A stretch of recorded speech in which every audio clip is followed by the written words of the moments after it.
Halo semua, selamat datang bersama aku Bogi yang akan menemani kalian. Kali ini Bogi akan membahas film animasi yaitu Upin dan Ipin yang tersesat ke dimensi lain melalui sebuah keris. Dan sebelumnya kita intro dulu.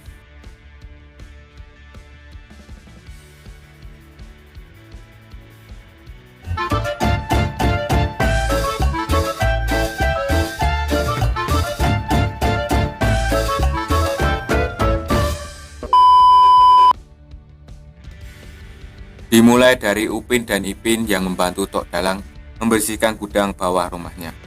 Tak lama datanglah teman-teman Upin dan Ipin. Ada Jajit, Visi, Esan, Mael, dan Mimi, dan banyak. Mereka bergotong royong membantu Upin dan Ipin membersihkan gudang Tok Dalang. Pekerjaan mereka cepat selesai. Itulah artinya gotong royong. Kemudian Ipin tak sengaja menaiki sebuah peti dan mengucapkan keris Amang Tunggal, dan membuat peti itu bergerak, dan dibukalah peti itu dan terdapatlah keris di dalamnya. Keris itu memiliki tulisan mantra di atasnya, dan dibacalah mantra itu oleh Upin dan Ipin, sehingga muncullah sebuah dimensi lain, membuat mereka terbawa ke dimensi itu. Sampailah mereka di suatu tempat yang kita sebut Indraloka, yang telah dikuasai seorang raja yang jahat yang bernama Raja Bersio. Upin bertemu seorang pemuda yang bernama Jenin. Ia menjelaskan di mana mereka berada. Sementara Ipin sedang dikejar oleh pasukan Raja Bersio karena membawa keris Amang Tunggal yang telah lama hilang.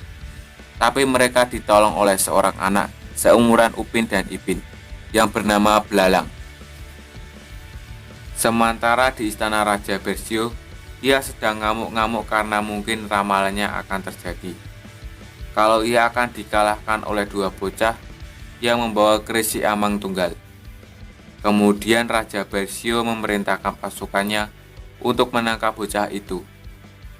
Sementara Upin dan Ipin yang ikut dengan Jenin ke warung makan yang berada di tepi laut. Di sana banyak bajak laut yang kenal dengan Jenin. Upin melihat seorang nenek yang sedang duduk sendiri sambil melihat laut. Mendatangi nenek itu dan sedikit menghiburnya dengan memberikan makanan. Nenek itu teringat dengan anaknya yang ia kutuk menjadi batu. Nenek itu menyesal dan memaafkan anaknya. Nenek itu menangis dan mengeluarkan air mata. Air mata nenek itu membuat keris yang dibawa Ipin bereaksi. Tumbuhlah sedikit keris itu. Dan tidak lama pasukan Raja Bersio menyerang. Bajak laut bertarung agar Jenin dan Upin bisa pergi ke tempat itu. Tapi mereka berhasil selamat dengan bantuan para bajak laut. Kemudian mereka pergi ke suatu dermaga dan bertemu dengan Ipin. Mereka melihat seorang nakoda yang bernyanyi soal keris itu. Kemudian datanglah pasukan Raja Bersio. Melihat Upin dan Ipin yang membawa keris itu, larilah mereka dan nakoda itu membantu melawan pasukan Raja Bersio. Tapi teman-teman Upin berhasil ditangkap dan mereka harus menyerahkan keris itu ke Raja Bersio.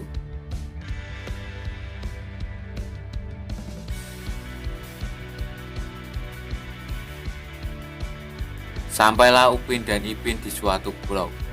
Di sana Raja Bersio berada. Mereka pun bertemu dengan seorang gadis yang bernama Bawang Merah yang dipenjara di sebuah pohon karena difitnah oleh adiknya sendiri. Nakoda menunjukkan jalan menuju istana Raja Bersio, tapi air kolam kering dan mereka tidak bisa melewatinya. Sementara Upin dan Ipin bercerita kepada Bawang Merah tentang kebaikan kakaknya, membuat Bawang Merah sadar kalau ia harus memaafkan adiknya, yaitu Bawang Putih, dan membuat Bawang Merah menangis dan mengeluarkan air mata. Keris Amang Tunggal tumbuh kembali dan membuat kutukan Bawang Merah hilang.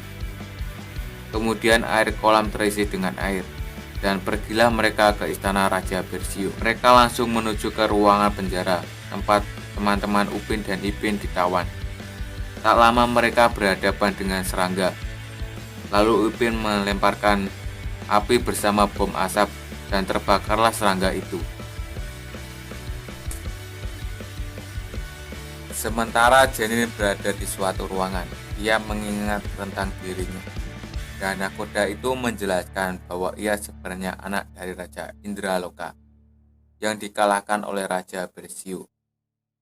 Jenin menjadi marah dengan nakoda itu karena tidak bilang dari awal, tapi Upin dan Ipin berhasil menenangkan Jenin.